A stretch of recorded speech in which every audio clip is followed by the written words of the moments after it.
Hello class, this is a video tutorial continuing on using Z-score table variations, and let's go straight into it, shall we? So by now I hope you're familiar with the very first step in finding the Z-score that we are going to be working with. And in this first set we're looking at calculating below a particular Z-score. So I've gone ahead and already put up all the Z-scores for these equivalent X-score values, or these scores. And so let's go to our first example. So for this one, less than 1.2. So 1.2 doesn't have to be super accurate, is approximately here. But in our Z-score table that we're given, these are negative Z-scores. So these are below the negative Z-score.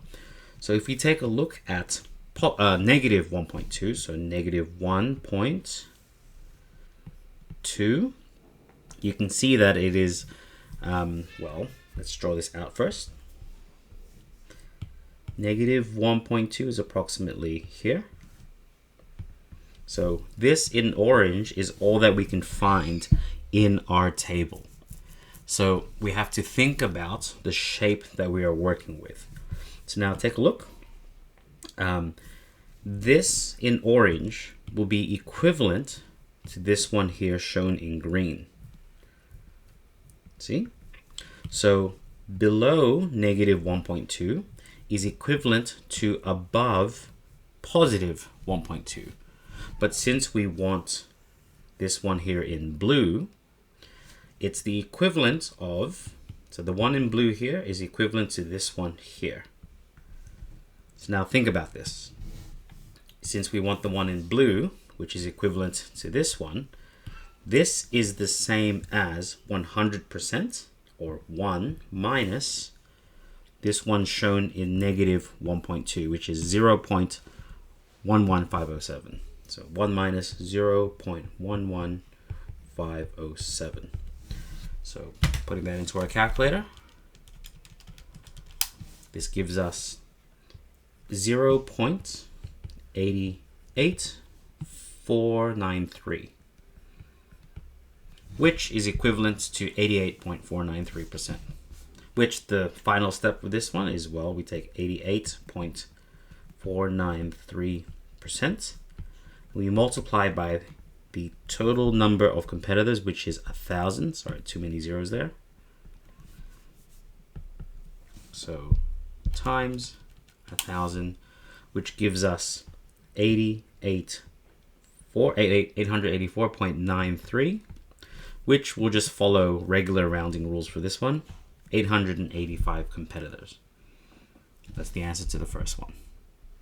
Okay, so I hope from here you get the idea of what we're working with.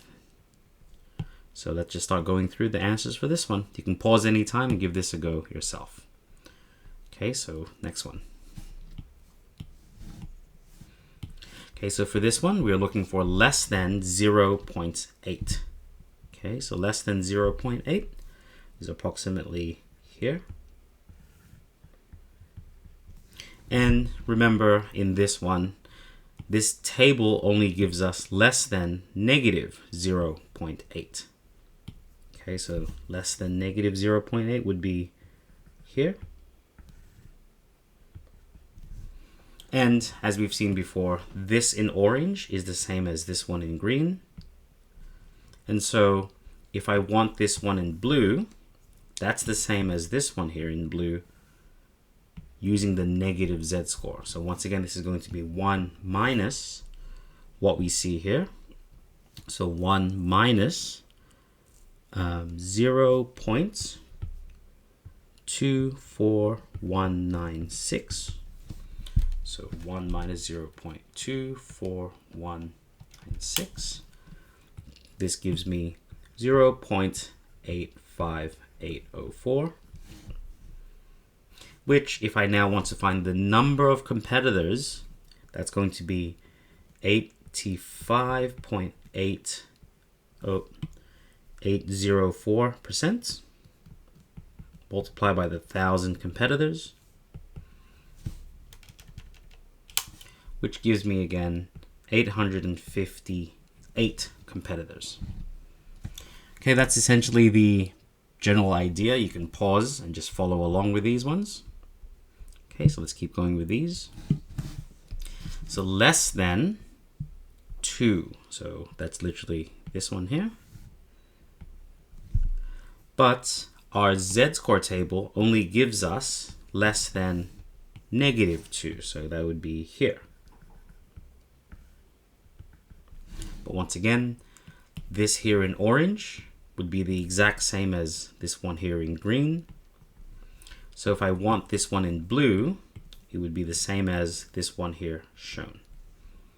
So if I then take 1 minus this one here, which is -2, so 1 minus 0.02275,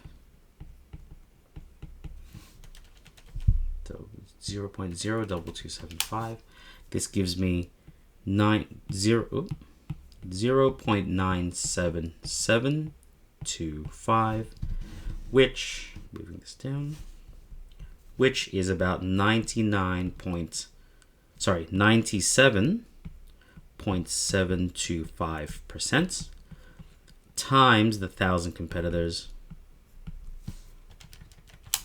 which gives me 977 competitors. Okay, so now these are all positive z-scores, which, as you can see, requires an extra step when we are working with a table that only gives us negative z-scores. Now you'll see that since these give negative z-scores, you'll see that because we're working with a table with negative z-scores, this row is actually much easier. This set of examples is going to be much easier since the table is negative z-scores. So once again, take a look. In this one, well, it wants to find -0.5, which is about here. Which, now if you take a look, just showing the picture again, this is actually exactly what the table is giving. It's less than a negative z-score. So for this one, we can literally just go straight to -0.5, which is here. That is literally going to be just 0.3. Let me just bring this back. Oops, my apologies. Which is literally just this value shown here. That is directly from the table, 0.30854, which is about 30.854% times the 1,000 competitors. So 0.30854 times 1,000, that gives me 308.54, which is 309 competitors. So as you can see, yeah, this row, since it is negative z-scores, is much easier because this table is negative z-scores. So this one can be a direct read from the table. 1.3, negative 1.3 is here, which we can see directly here from the table, 1.3. So that's going to be 0.09680, which is about 9.68% times 1,000 competitors.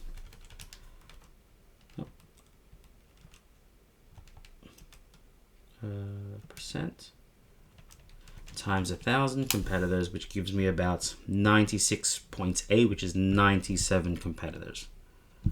And for this last one, negative 2.2.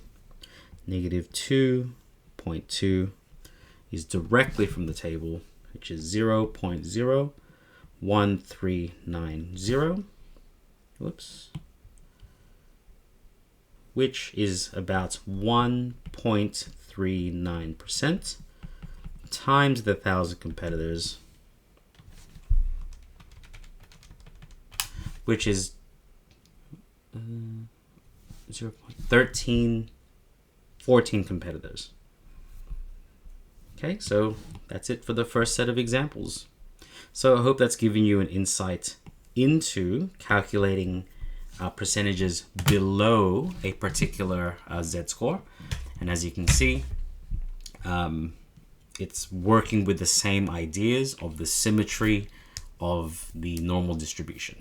So I hope to see you in the next video, and best of luck.